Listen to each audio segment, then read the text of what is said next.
this is Desha, Dr. Desha with B.O.S. Magazine. One of the things that I really wanted to ask you about, and a lot of our fans want to ask, is you have an extensive education background. Tell us, how much has education meant to you in your career?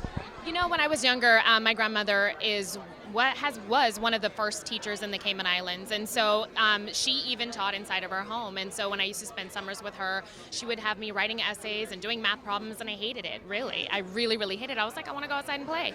But instilling that education at a very young age was something that stayed with me throughout my life. And so when it came time to go to grad school, no one had to force me to do it.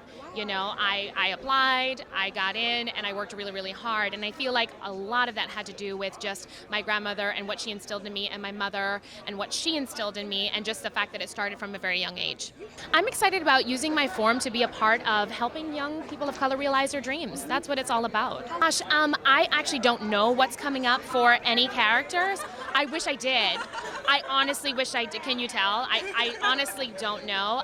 But I'm looking forward to delving more into her character. I mean, you saw little snippets of her and what she can do, and I'm interested in kind of creating more dimensions for her. What do you bring? So Trey has a little different path about what he was doing, but what are your next projects? Well, right now it's just a lot of auditioning, maybe breaking out into some film if that happens, and just a lot of publicity. You know, this is my very first kind of huge gig, so it's just about kind of getting out there and for people to know me for who I am and not just Boo Boo Kitty. Right.